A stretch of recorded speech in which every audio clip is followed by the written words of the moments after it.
नमस्कार, प्रभा साक्षी news network पर आप सभी का स्वागत है। इंडिया गठबंधन के दो घटक दलों आम आदमी पार्टी और कांग्रेस के बीच सीटों का बंटवारा हो गया है। आम आदमी पार्टी दिल्ली, गुजरात और हरियाणा में कांग्रेस के साथ मिलकर चुनाव लड़ेगी, मगर पंजाब में दोनों पार्टियां एक दूसरे के खिलाफ मैदान में उतरेंगी। यह कुछ उसी तरह है जैसे बंगाल और त्रिपुरा में तो कांग्रेस और वामपंथी दल साथ साथ चुनाव लड़ते हैं, मगर केरल में एक दूसरे के खिलाफ ताल ठोंकते हैं। देखा जाए तो ऐसे गठबंधन किसी विचारधारा के मेल के चलते नहीं, बल्कि सत्ता हासिल करने के खेल के चलते बनते हैं। इसलिए जनता को सावधान रहने की जरूरत है, क्योंकि जो एक राज्य में एक दूसरे के खिलाफ हैं, उनका दूसरे राज्य में एक मंच पर दिखना धोखे के समान है।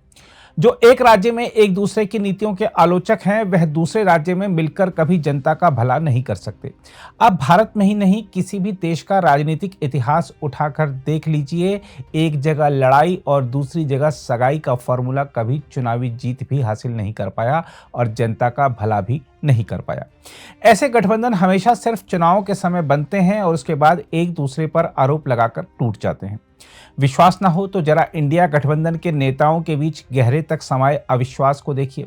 उत्तर प्रदेश में कांग्रेस और समाजवादी पार्टी के बीच गठबंधन के ऐलान के बाद गुजरात, दिल्ली और हरियाणा में कांग्रेस और आम आदमी पार्टी के बीच गठबंधन का ऐलान किया गया। इस दौरान खास बात यह रही कि दोनों जगह गठबंधन का ऐलान बड़े नेताओं से नहीं, बल्कि पार्टियों की दूसरी या तीसरी पंक्ति के नेताओं से कराया गया। यही नहीं, कांग्रेस और आम आदमी पार्टी के बीच गठबंधन का ऐलान करने के लिए जो प्रेस कॉन्फ्रेंस हो रही थी, उसका दोनों ही पार्टियों ने अपने सोशल मीडिया अकाउंट पर लाइव प्रसारण भी नहीं किया, जबकि दोनों ही पार्टियां हर छोटी बड़ी प्रेस कॉन्फ्रेंस का लाइव प्रसारण लिंक अपने सोशल मीडिया अकाउंट पर साझा करती हैं। देखा जाए तो कांग्रेस और आम आदमी पार्टी के बीच चुनावी गठबंधन होना भारतीय राजनीति का एक बड़ा और महत्वपूर्ण घटनाक्रम है, क्योंकि कांग्रेस की नीतियों के खिलाफ लड़कर और आंदोलन खड़ा करके ही आम आदमी पार्टी का जन्म हुआ था। आम आदमी पार्टी ने दिल्ली और पंजाब की सत्ता से कांग्रेस को बाहर किया और अपनी स्पष्ट बहुमत की सरकार बनाई।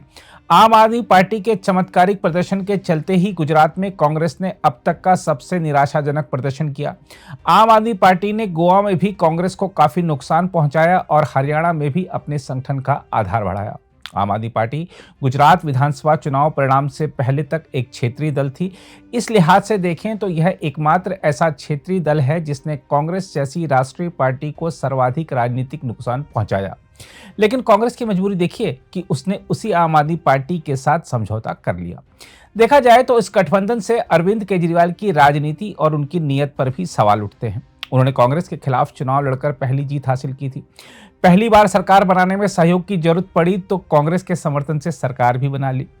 बाद में जब 49 दिनों की सरकार चलाकर केजरीवाल ने इस्तीफा दिया था, तब जनता से माफी मांगते हुए कहा था कि मैंने गलती की और अब आगे कभी कांग्रेस का समर्थन नहीं लूंगा।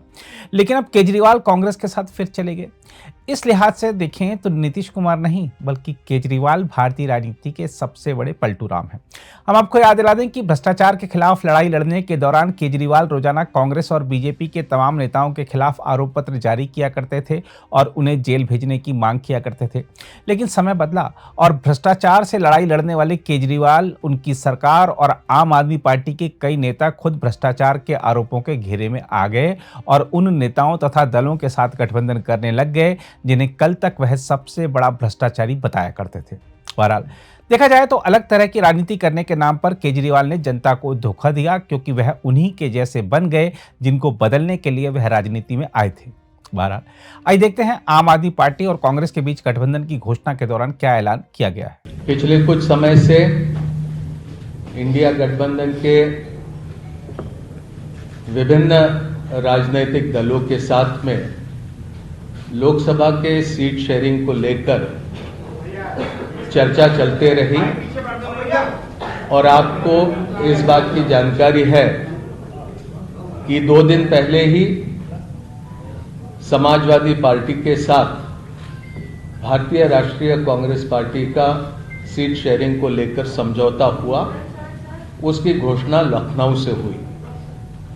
समाजवादी पार्टी को 1 सीट लोकसभा की खजुराहो, ये मध्य प्रदेश में देने का भी ऐलान लखनऊ से किया गया।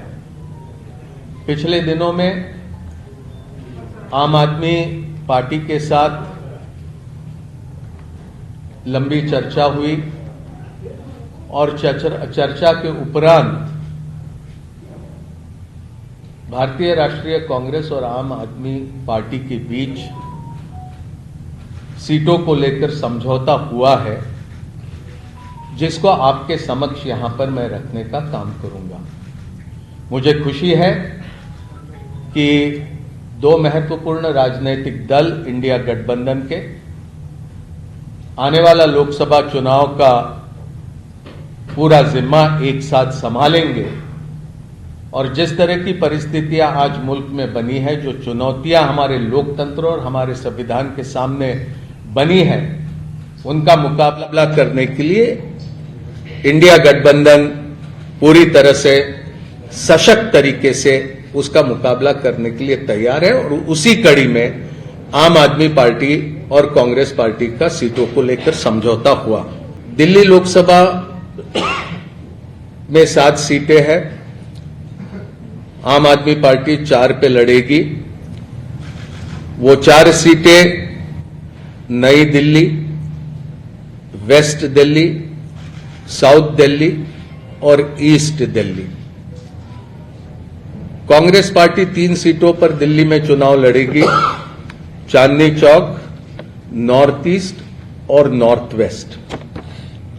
गुजरात में 26 लोकसभा सीटें हैं, 24 पर कांग्रेस लड़ेगी, 2 सीटों पर आम आदमी पार्टी के प्रत्याशी रहेंगे।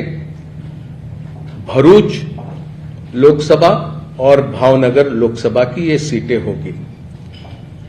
हरियाणा में 10 लोकसभा सीटों में से 9 सीटों पर भारतीय राष्ट्रीय कांग्रेस लड़ेगी और 1 सीट जो कुरुक्षेत्र की है, वहां पर आम आदमी पार्टी के प्रत्याशी लड़ेंगे।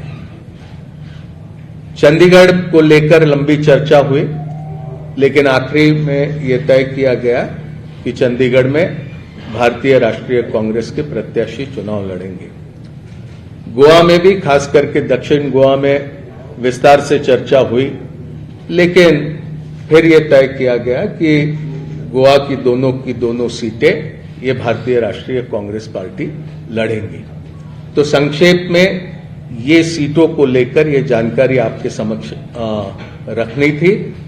ये संभव है, 2 अलग अलग राजनीतिक दल हम होने की वजह से अलग अलग चुनाव चिन्हों पर हम ये चुनाव लड़ेंगे, लेकिन हमारी जिम्मेदारी रहेगी कि दिल्ली में कांग्रेस पार्टी 3 पर प्रत्याशी रखने के बाद भी 7 पर हम किस तरह से कामयाब हो सकते हैं, उस दिशा में हमारा प्रयास रहेगा और हमारे तमाम कार्यकर्ता और नेता उस दिशा में प्रयास करेंगे। और इसी तरह की स्थिति सभी राज्यों में हम दोनों दलों के बीच में ही नहीं, तो इंडिया गठबंधन में जितने भी राजनीतिक दल हैं, वो सभी तालमेल के साथ काम करते हुए अधिक से अधिक प्रत्याशियों को कामयाब करने की दिशा में प्रयास करेंगे। धन्यवाद मुकुल जी, आप सबका स्वागत है। तो सीटों के बारे में मुकुल जी ने सारे स्टेट्स का डिटेल में बता दिया है। मैं बस इतना ही कहना चाहता हूं कि आज देश जिस परिस्थिति से गुजर रहा है, जिस तरीके से भारतीय जनता पार्टी की सरकार सारी संस्थाओं को खत्म कर रही है एक एक करके, जिस तरीके से चुनावों की चोरी हो रही है, जिस तरीके से चुनावों की चोरी करने के लिए, चुनावों को जीतने के लिए विपक्षी नेताओं को जेल में डाला जा रहा है, जिस तरीके से किसानों के साथ अन्याय हो रहा है, जिस तरीके से पूरी देश की जनता बेरोजगारी, महंगाई से जूझ रही है, आज देश को एक ईमानदार और मजबूत विकल्प की जरूरत है। इसी को ध्यान में रखते हुए और अपने स्वयं के राजनीतिक छोटे छोटे बड़े छोटे हितों को दरकिनार करके देश के हितों को सामने रखकर इस गठबंधन में आए हैं। और गठबंधन में आने का उद्देश्य मैं एक बार फिर से आप सबके समक्ष रखना चाहता हूं कि देश इंपॉर्टेंट है, पार्टी हमेशा सेकेंडरी है। इस चुनाव को हम इस तरीके से नहीं लड़ेंगे कि ये कांग्रेस यहां से लड़ेगी, आम आदमी पार्टी यहां से लड़ेगी। इस चुनाव को इंडिया लड़ेगी। कुछ सीटों पर आम आदमी पार्टी अपने कैंडिडेट उतारेगी और कुछ सीटों पर कांग्रेस अपने कैंडिडेट उतारेगी। मेरा ये मानना है कि भारतीय जनता पार्टी के जो कैलकुलेशन और जो भी इन्होंने अपनी रणनीति बनाई थी, वो सारा इस अलायंस के बाद से उलटफेर हो जाएगा और देश की जनता के साथ मिलकर ये चुनाव लड़ेंगे और ये चुनाव जीतेंगे। बहुत बहुत धन्यवाद। पंजाब में दोनों पार्टियों ने म्यूचुअली ये तय किया है कि अलग अलग चुनाव लड़ेंगे। देखिए, हमारा पूरा कैडर देश के लिए राजनीति में आया है। आज अगर हमारे कैडर से पूछोगे कि क्या इंपॉर्टेंट है, वो कहेगा कि देश इंपॉर्टेंट है और वो भली भांति आज की राजनीतिक परिस्थिति को समझ रहे हैं। तो मिलकर लड़ेंगे, कैडर साथ में लड़ेगी और रहा सवाल कैंपेन के छोटे छोटे जो प्रश्न आपने पूछे हैं, वो सारा मिलके जब स्ट्रैटेजी बनाएंगे तो उस पर डिस्कस कर लेंगे। देखिए, सारी परिस्थितियों को समझकर राय मशवरा करके ये हमने फैसला किया है, ये दोनों राजनीतिक दलों के बीच में, और मुझे पूरा विश्वास है कि ये फैसले का सम्मान कांग्रेस का हर कार्यकर्ता करेगा और आम आदमी पार्टी के भी कार्यकर्ता ये समझौता पूरा इसको मानेंगे। देखिए, पंजाब की विशेष परिस्थितियां है, वो मेरे से बेहतर आप अच्छे से समझ सकते हैं और उन परिस्थितियों को देखकर ये फैसला किया गया है कि वहां पर दोनों राजनीतिक दल ये अलग अलग से चुनाव लड़ेंगे। देखिए, ये सिर्फ आम आदमी पार्टी या आम आदमी पार्टी के नेता अरविंद केजरीवाल जी तक के ही ये प्रश्न सीमित है, ऐसा मैं नहीं मानता हूं।